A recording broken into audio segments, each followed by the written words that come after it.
Dari mulai yang paling besar, juru bicara resmi dari fraksi Partai Demokrat, saya persilahkan. Terima kasih pimpinan. Assalamualaikum warahmatullahi wabarakatuh. Waalaikumsalam, Pak Max.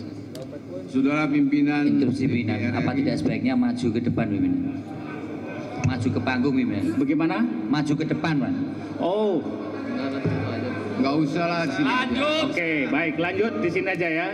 Oke, Pak Max Sopakua, terkenal sebagai PSSI, tapi kali ini beliau sebagai Wakil Ketua Umum. Ya, silakan. PSSI-nya mudah-mudahan nggak semakin bubrah. Terima kasih Pak Priyo, calon Ketua Umum Golkar gitu. Amin, amin. Jadi kalau beneran gimana nih kalau diaminkan oleh malaikat nanti?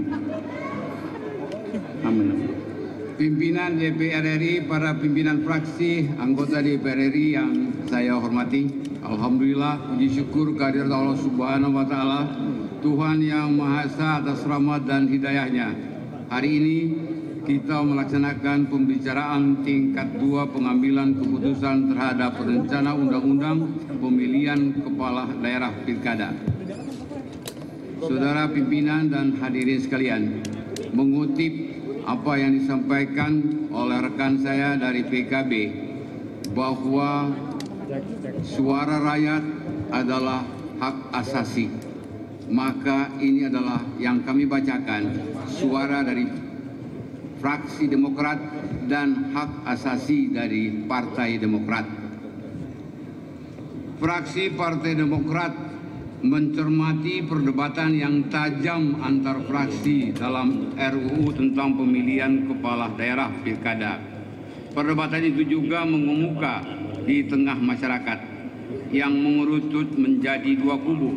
Substansinya, satu kubu menginginkan pilkada secara langsung, sementara kubu lain mengharapkan pilkada tidak langsung lewat DPRD. Dalam kondisi demikian, fraksi Partai Demokrat memandang perlu untuk menentukan sikap terhadap rencana undang-undang tentang pemilihan kepala daerah dengan mengusung opsi yang ketiga. Kami memilih opsi ketiga dengan maksud untuk menyempurnakan pilkada langsung yang selama ini mengalami beberapa kelemahan.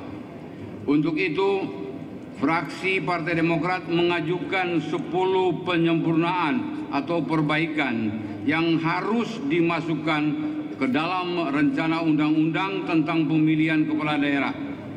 Ke-10 perbaikan yang kami ajukan tersebut bersifat kumulatif dan absolut.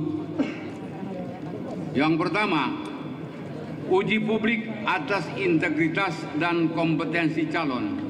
Substansi dari masalah ini adalah hal ini diperlukan mengingat selama ini banyak permasalahan yang muncul terkait integritas dan kompetensi calon, termasuk bersih lingkungan untuk setiap calon.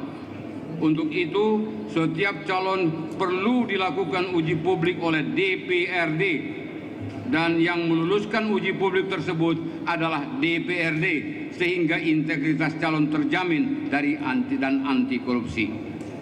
Yang kedua, efisiensi biaya penyelenggaraan pilkada. Hal itu dapat dilakukan dengan membebankan biaya penyelenggaraan pilkada kepada APBD tingkat 1 untuk pemilihan gubernur dan APBD tingkat 2 untuk pemilihan wali kota dan bupati. Dengan demikian, calon tidak diperkenankan mengeluarkan biaya dan menerima sumbangan dalam penyelenggaraan pilkada. 3. Pengaturan kampanye dan pembatasan kampanye terbuka. Dimaksud adalah seluruh biaya kampanye dipersiapkan oleh anggaran APBD tingkat 1 untuk pemilihan gubernur dan APBD tingkat 2 untuk kabupaten kota dalam kampanye tertutup. Yang keempat, akuntabilitas pengguna dana kampanye. Maksudnya adalah semua biaya kampanye harus diaudit akuntan publik dan disampaikan secara terbuka kepada masyarakat. Yang kelima, larangan politik uang dan imbalan. Maksudnya adalah setiap calon tidak diperbolehkan menerima imbalan untuk atau memberikan uang kepada partai politik dalam hal mengusung dirinya sebagai calon. Calon tidak boleh membayar kepada parpol. Apabila tertangkap, maka parpol tersebut pada tahun berikutnya tidak boleh mengusulkan calon lagi. Yang keenam, larangan fitnah dan kampanye hitam.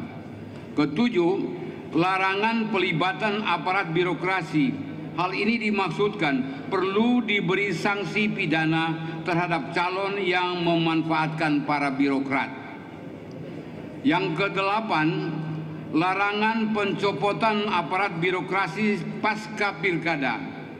Perlu diatur larangan melakukan mutasi atau pencopotan aparat daerah pasca pilkada.